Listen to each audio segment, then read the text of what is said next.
Crosswind scours fresh tiger tracks near the cornice. A single misstep drops him into the abyss. He tests the rim with an axe haft and backs to rock, because hollow snow can break without warning. A dead spruce limb becomes a silent tool. Noise travels far when a hungry cat is listening close. The only escape line clings to the east wall. It looks safer later, but deadlier at the start now. He scrapes snow to bare basalt for footing. Spindrift refills the pad as daylight drains fast away. Rock horn found, rope belt measured. The knot must hold while the wind tries to shove him sideways. A striped shoulder flickers in spruce shade. He stays low and moves like a shadow, not a target. The staff feels for hidden ledge texture. Blue ice glaze can turn a careful step into a slide instantly. Rope tail and knot position are set by touch. One bad wrap can fail, and there is no room to recover. He avoids the cornice and commits to rock-only moves, and patience must beat the tiger's patience today. He cinches the rope belt to the basalt horn, because a slip on blue ice needs one hard stop, now. He leans on the knot without a jerk. Fresh paw prints form above the fin as Spindrift hides their maker. Staff goes down first, then one boot finds rock, and he stays low so the rim never outlines him in drift. Axe spine taps blue glaze for hollow spots. He chips a first foothold, careful not to pop a whole plate. Two more notches appear in the ice. Above, a striped shadow crosses the rim, and his pace dies. He tests each notch before committing both feet, and the rope belt is only a last stop, not a rescue line. He moves staff, then boot, then axe, same rhythm, while Spindrift fills the footholds he just carved. He rechips the next notch softly and wipes ice dust. Above, the pacing stops, and silence presses in. The ledge narrows toward a smooth ice chute. It is the only link to a lower shelf where sightlines break. He plants the axe head into blue ice to test a break. If it skates, the chute becomes a fall line. He releases the horn knot and slides into the ice chute. The axe must bite before speed builds. Spindrift blinds the chute. He feathers the axe as a brake, steering toward a darker shelf below. Boot heels dig, axe drags, and the slide slows. One snag keeps him from shooting into open air. On the lower shelf, the wind quiets. Above, a tiger shape holds the rim while he stays hidden in shadow. He erases his chute marks with loose powder and ice dust. Any clear line up here invites pursuit. He scrapes a stance pad and stacks ice chips as a low screen. A defined work zone buys seconds of calm. A seam behind the shelf breathes cold air. He tests it with the axe, hunting a hollow to vanish in. He widens the seam one chip at a time, keeping the blows soft. One crack too big could collapse the roof. Inside the pocket, he flattens the floor and pulls snow inward. The first shelter shape begins to form. A snow clog takes shape at the mouth. Draft is slowed, but the entrance still leaks sound into the wind. In the ice pocket, he narrows the plug gap. Every warm breath must exit without marking the mouth. Vindrift hisses outside. He scratches a tiny vent slot high, so vapor drifts east and away from tracks. A staff tip maps two routes along the shelf. One leads to buttress shadow, one back to open air. Paw prints press near the screen. The tiger's breath fogs above, and the man freezes to avoid sound. He packs fresh powder over the entrance seam.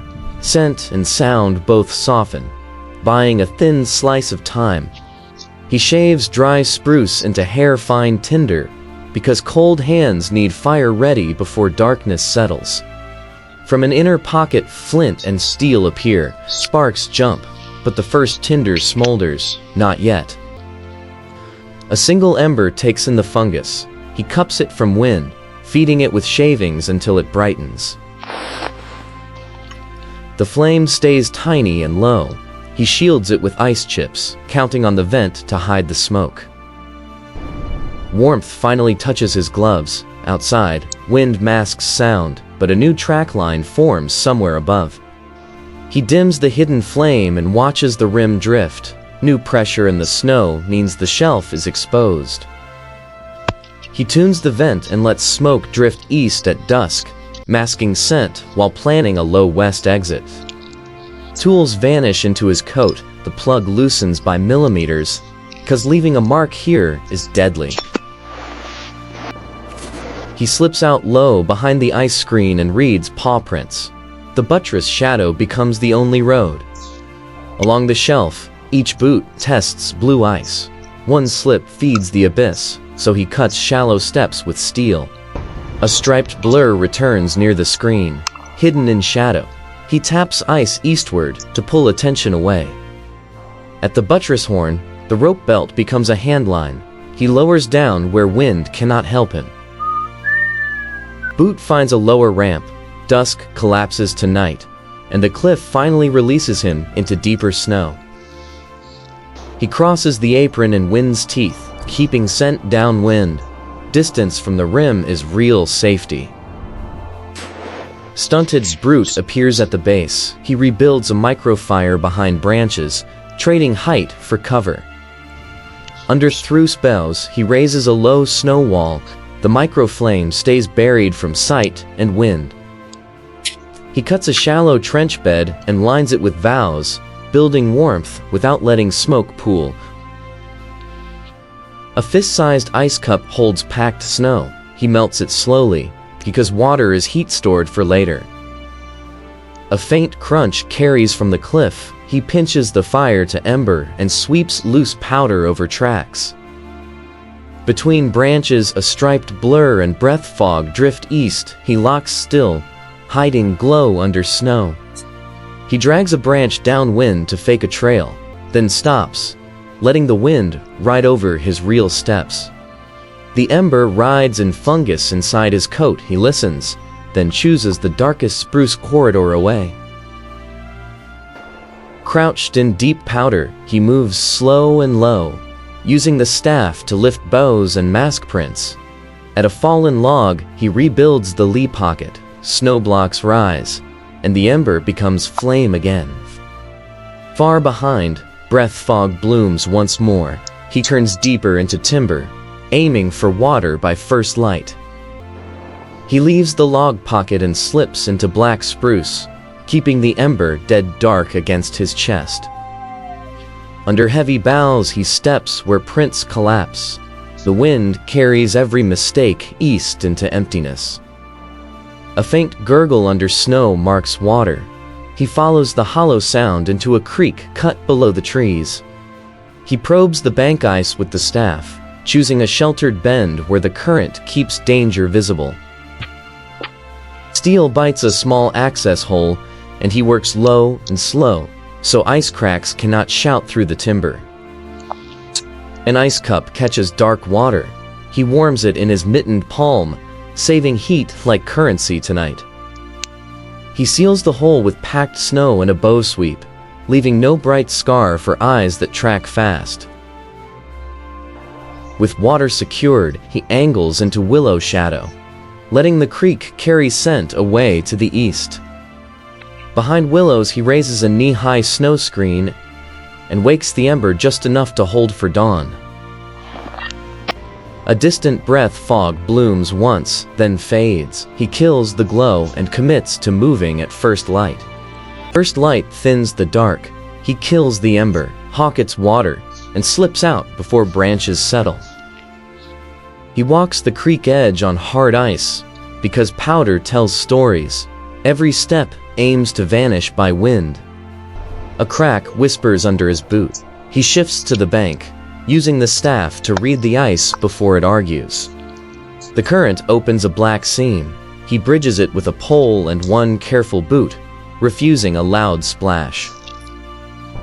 On wind-scoured river ice, tracks fade fast. He angles east as Spindrift writes over him like chalk. Behind, stripes flicker once at the willows. He drags a false line east, then doubles back under drift. Dawn reveals a ravine lip.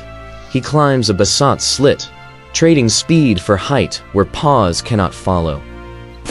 In the notch, he shapes a low snow screen and rests without flame, letting daylight replace risky heat. Far below, breath fog blooms again. The ridge wind steals it east, and the trail breaks into nothing. He leaves the abyss behind and disappears into spruce shatter. The tiger stays low, hunting only echoes.